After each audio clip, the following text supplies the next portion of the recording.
And we understand this represents a paradigm shift, if you will, in how teachers actually function during their day. A lot of teachers are staring at a screen, blocking browsers and things like that. You don't have to do that with the AI. Hello there, and welcome to today's episode of the Easy EdTech podcast. If we haven't met before, my name is Monica Burns. I'm a former New York City public school teacher, and I've been out of the classroom for several years now, leading professional development for educators and writing about all things EdTech on my blog, classtechtips.com. If you're used to joining me on Tuesdays for episodes of the podcast, you are in for a treat, as I'm bringing you a special bonus episode today in partnership with Deledao. I'm excited to bring you another special bonus episode on a Friday, and you'll see a few more pop up this winter. Before we jump into today's conversation, a quick reminder: you can head to my website, classtechtips.com/podcast, for all of the show notes and resources that we mentioned. And of course, if you're listening on a podcast player like Apple Podcasts or Spotify, you'll see links right there that'll take you straight to everything. This episode is sponsored by Deledao, a company that's changing the K-12 instructional landscape with their revolutionary real-time AI. We all know that many districts are faced with the challenge of students misusing their school-issued devices during class time. As the only solution that utilizes real-time AI technology to filter student activity on school devices, Deledao takes a different approach. They recognize that content filters should also positively impact student learning. How? That's what we're going to learn in this episode. Today's episode is titled How Real-Time AI is Transforming Schools, a bonus episode with Deledao, and I'm excited for you to hear this conversation with Kevin Kuckkan, the Vice President of Business Development there. We cover lots of important topics for the new year, including the difference between generative AI and real-time AI filters, the limitations of traditional list-based filters, and how using AI tools in your school or district can help students build self-regulation skills. Let's dive into the conversation. Welcome to the podcast today. I am so excited to chat with you about AI and how real-time AI is transforming schools. But before we jump in, can you share with us a little bit, Kevin, about your role in education? What does your day-to-day look like? That's a loaded question, but thanks, Monica. It's great to be here with you today. I'm Kevin Kuckkan. I'm Vice President of Business Development at Deledao, and this actually marks my 35th year in K-12 in some capacity. So I'm up there in years, but I've been involved in this space for quite some time, and in terms of curriculum development, the supporting of schools. So I've been doing quite a bit, and I'm very excited to be here today to discuss our powerful application of AI, because frankly, we're changing the face of digital learning environments, and we're returning classrooms back to teachers. So it's going to allow them to stop spending class time closing tabs, unlocking browsers, and allow them to get back to teaching. And we're also helping IT departments by streamlining some of their management workflow. So I'm very excited to be here today. Thank you. Yeah, all important things we've covered this year on the podcast, or I should say this past year, 2023 on the podcast. And today we're talking about how real-time AI is transforming schools. And we'll talk about your AI-driven classroom management feature a bit later in our conversation today. But can you help us break down this term? What is real-time AI, and how is this different from popular generative AI tools like ChatGPT? Sure. So we know schools are rightfully concerned as they work to navigate exactly where generative AI fits in their districts. And the fact of the matter is, though, that as educators, we've been using AI for decades in schools, so that AI use isn't anything new per se. We've been using it as a diagnostic tool, as generating prescriptive supports for academics, even calculating efficiencies for bus routes. So AI has been something in education, but let's differentiate, because we know that AI is a hot topic that's widely discussed by schools. So the AI technology is under scrutiny, if you will, as classroom tools such as ChatGPT and Google's Bard are tasked, really, among other things, with replicating human writing styles. So they use natural language processing features. So in large part, that's kind of where the controversy lies, right? What's written by AI, what is not. Conversely, our AI technology is tasked with real-time analysis of online text, image, and video content students access while using school devices. So clearly not all AI is the same in terms of what it does, what it is tasked with. Ours represents a unique use of AI that schools, frankly, actually want in their classrooms. And I appreciate that distinction, right? Especially for listeners this year who have been deep in generative AI or watch AI predict what word they want to text next to a family member, right? In their iMessage or something. So I'd love for you to expand on this a bit more if you could, just to help unpack some of that differentiators there that, set this apart. Any of our listeners who work in schools right now, they more than likely have some sort of filter, some sort of firewall in place that monitors the online activity of the students in their school. So can you just briefly explain to us how this approach with real-time AI is different than what teachers and educators might be used to using, like different than the traditional filtering method? Right, absolutely. And really, this may help explain why some of your listeners may find themselves spending an inordinate amount of class time trying to stop kids from playing games or watching videos. Mm-hmm. So frankly, I didn't know this when I was a teacher. So maybe this information is going to be useful for your listeners as well. But here's the thing. So conventional filtering technology is list-based. And what that means is that if the content a student is trying to access, the URL, domain, or keyword a student is trying to access appears on a blocked list, more than likely the student will be prevented from accessing. Not always, but it's fairly consistent in that regard. By contrast, however, our AI isn't dependent upon lists to manage online activity. Rather, it's really able to discern contextual nuance. So we understand context, we understand ambiguity. We even see images and video in real time, and we blur those in appropriate videos. So you might be wondering, what does that actually mean in everyday classroom terms? Well, let's say, for example, weed is a term that's blocked by your district because of obvious drug-related connotations. So what that means is that any search for content involving the word weed will more than likely be blocked, including content with the word weed that you as a teacher may actually want the students to access for their online work. So if a teacher wants to allow access to sites, including the word weed, more than likely you're going to have to reach out to the IT team and have them add URLs to the allowed list so the content can be accessed by students. So we aren't dealing with any of that in the AI world. By contrast, our AI isn't reliant upon a list. So we're analyzing the text, image, and video content of each page as it renders in the browser. And that's unique. This sophisticated filtering approach really allows it to recognize the difference between a student searching on, for example, how to weed my garden versus how to grow weed in my garden. Or maybe students are researching breast cancer and your district may be blocking breast. The AI recognizes the difference between on-task content and inappropriate content. And it creates a much smoother online experience for students and teachers alike. So another example we hear from customers is that related to Google Images. As maybe some of your listeners have experienced some awkward moments when a student maybe pulls up something on Google Images that's inappropriate, or maybe an inappropriate video that's shared between students on Google Drive or what have you. So our AI analysis blurs and blocks inappropriate images and video, and we do that in real time without the need to know the URL or domain. Right. Okay, so the URL, frankly, of the content makes no difference to the AI. What's important is the content.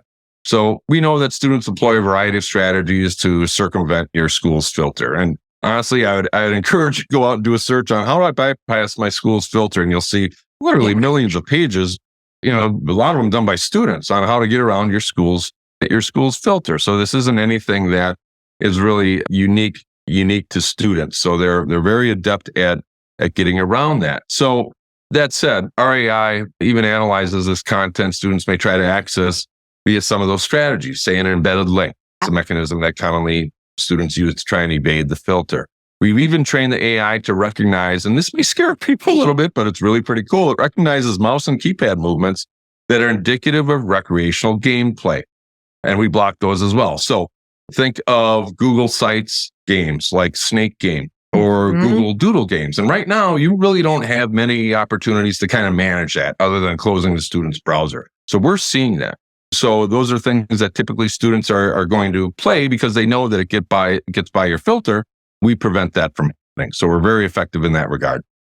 And, I'm confident that listeners of the podcast, because as you were sharing some of those examples, I was having these flashbacks to moments of like students saying, well, it's not what I put in, right? Or how come I can't find anything? Or this is blocked, right? When I'm researching, this topic.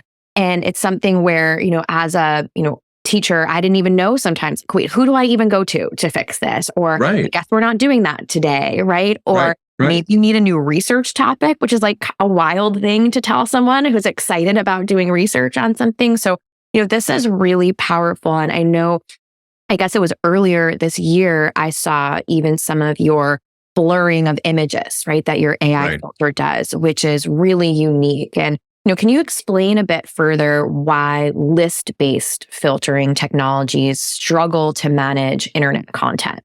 Sure. And that's really an important distinction. But to go back to your point about, having to change kind of topics or what have you in midstream, and really this isn't a knock on any company. It's just a difference in technologies that we're talking about here. So list-based technology, filtering technology was created in like the mid 90s, late 90s. And really at that time, the internet consisted of, I think it was like 23,500 websites in 1996, okay?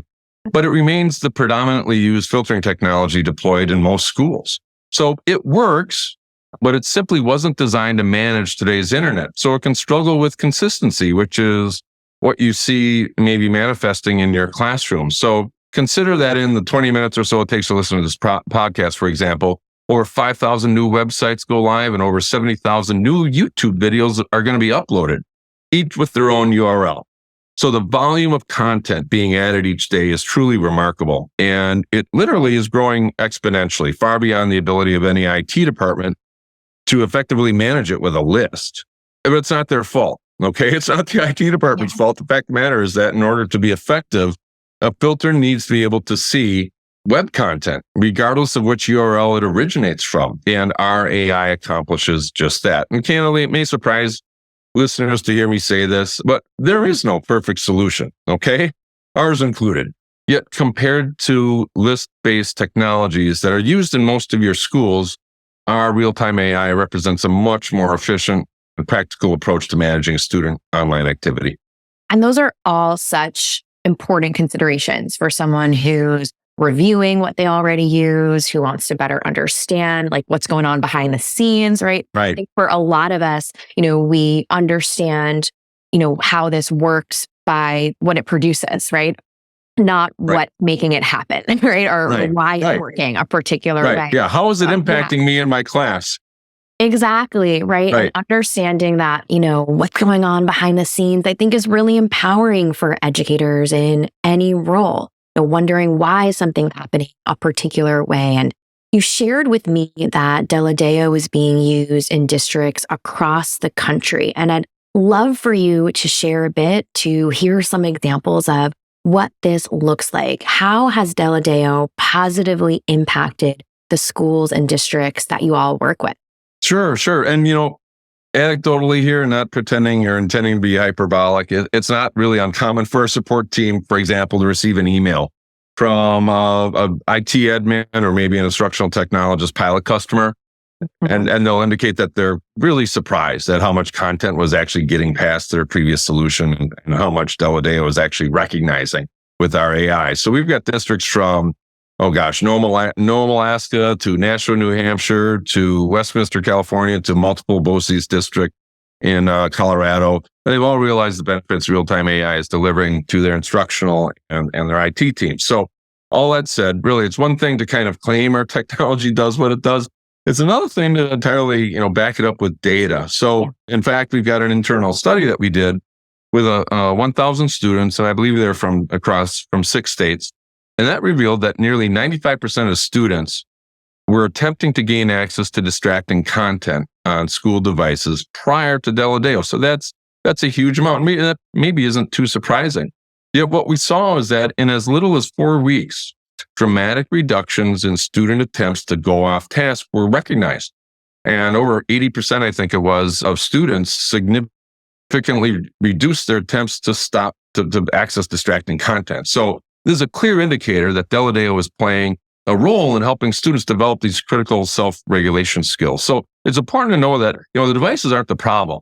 It's the learned hyperconsumption of digital content, nearly 24/7. That's the challenge, because these kids are coming into our classroom super consumers of digital content. So providing a mechanism that helps students become more responsible consumers of digital content has made a world of difference for schools that use us. So it's also important to note that we expect to receive research-based certification, product certification from Digital Promise in the near future, sometime in January.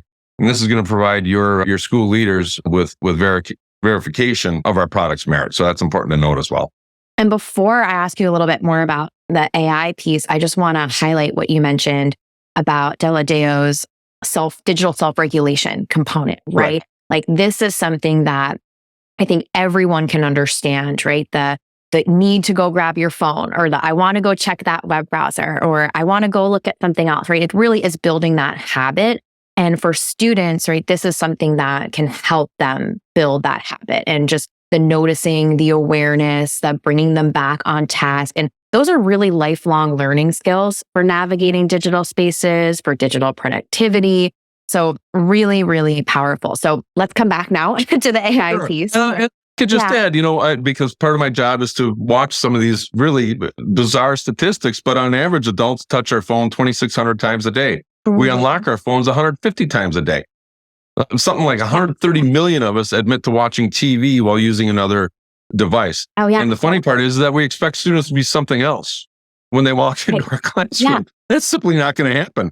Yeah, especially if we're modeling those behaviors too, and we can't even help it, right? Exactly. So, really great points. Yeah. And so, earlier on in the podcast, I mentioned some of the innovative applications of AI, Deledao, and using that goes really beyond the content filtering, right? We talked about the content filtering in that piece, which I think is super impressive.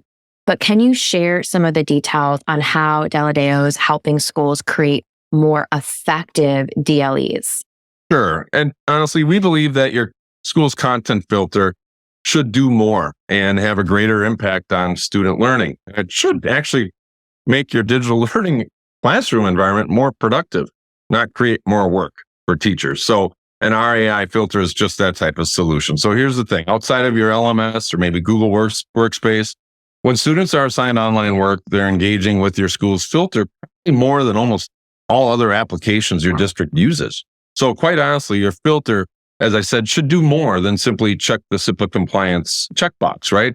That's important. Don't get me wrong, but RAI is SIPA compliant, by the way, but it should improve the effectiveness of your school's DLEs. So if you're a teacher listening right now and you find yourself spending, an inordinate amount of time managing and redirecting students who are like chronically accessing games or YouTube or other distracting content on your Chromebooks or iPads or what have you, you're not alone. And frankly, you're not imagining it. We hear this from ITs and teachers and administrators from across the country. The fact of the matter is that managing digital distractions is a challenge for everybody.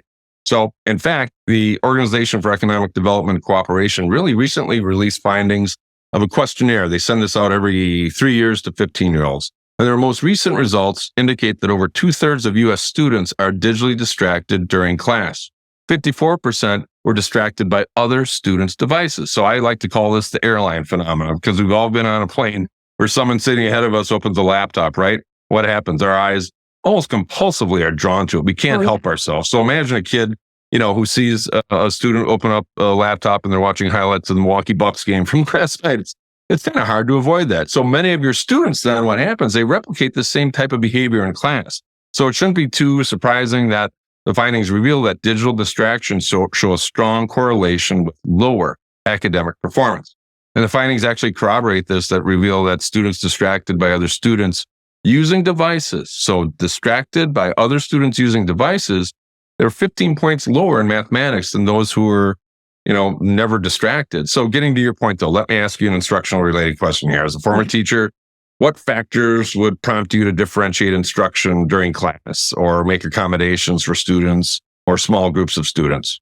Yeah. So, one big thing, right, is the data, right, that I'm collecting, right? So as a classroom teacher, right, you're reviewing observations, you're reviewing more formal data, you're asking kids about what they're interested in to help, make decisions on how to differentiate instruction. So, a handful of different things. Absolutely.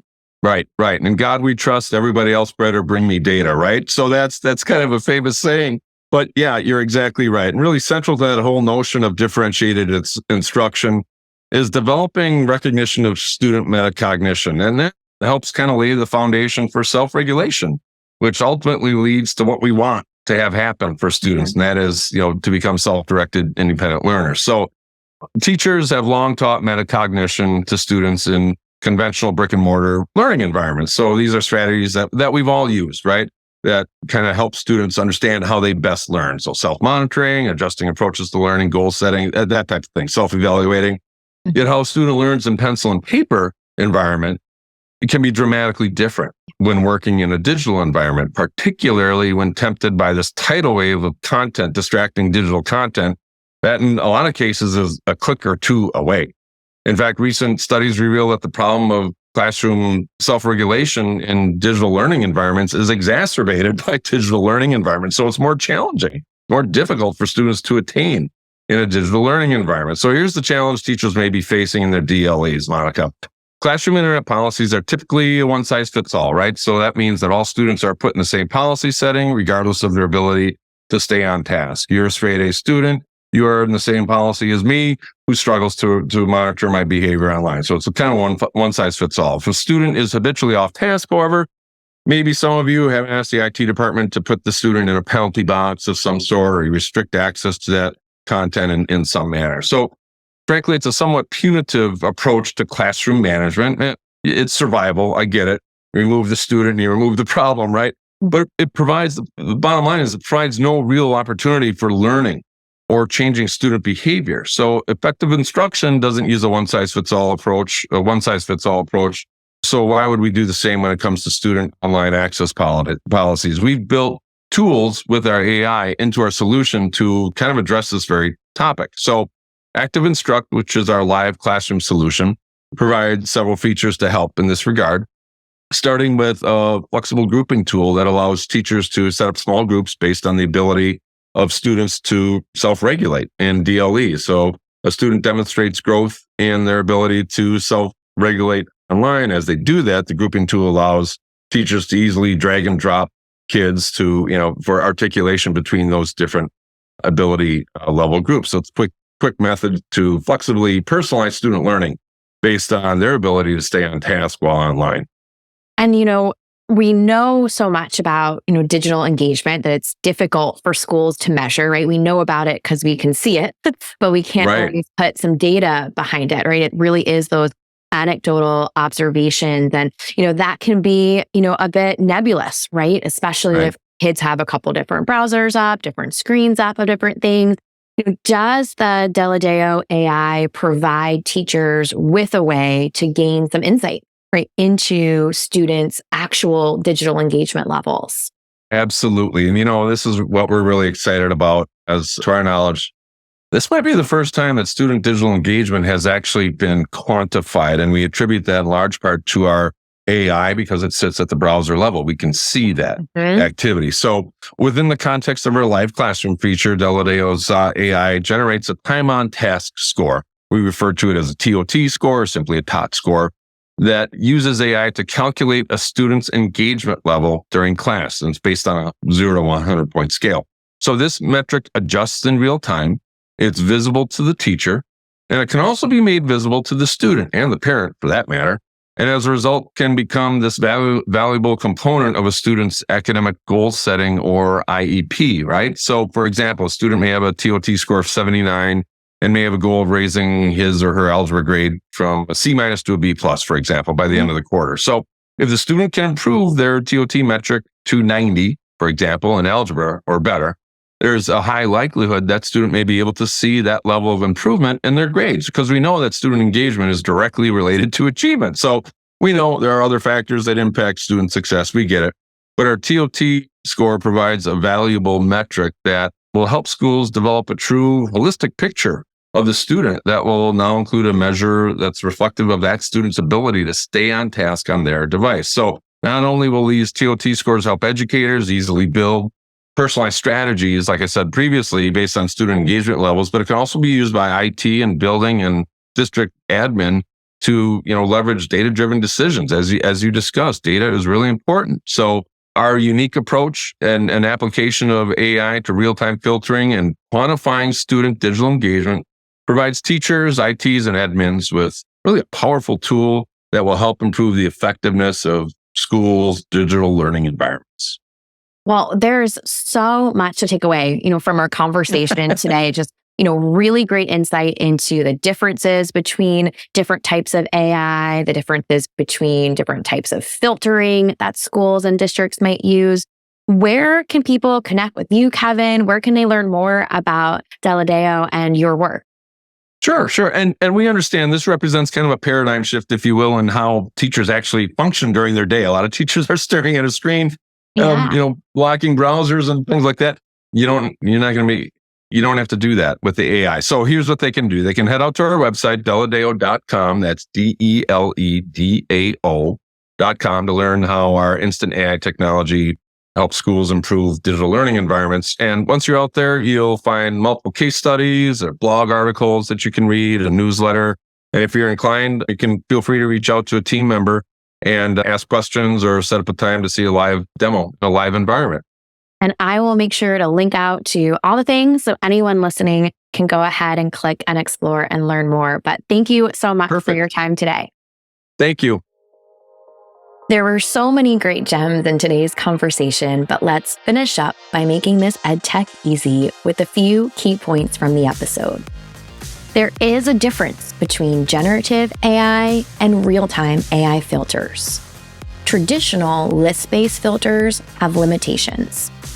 Using AI tools in your school or district can help students build self-regulation skills. Remember, you can find the show notes and the full list of resources from this episode by heading to classtechtips.com/podcast, including all of the ways to connect with the team at Deledao. A big thank you to our sponsor for this episode, Deledao. Don't forget to head out to their website at deledao.com to learn how the Deledao Instant AI technology helps teachers reclaim digital learning environment. You can also view their case studies and blog articles, sign up for their newsletter, and reach out to their team to take Deledao for a free test drive in your school district. If you're listening to this episode on Apple Podcasts, Spotify, or maybe another favorite app, don't forget to hit the follow button. You can follow along. It's totally free. Any episode that's new will then pop up on your feed so you don't miss a thing. Thanks for joining in, and check out a new episode on Tuesday morning of the Easy EdTech podcast.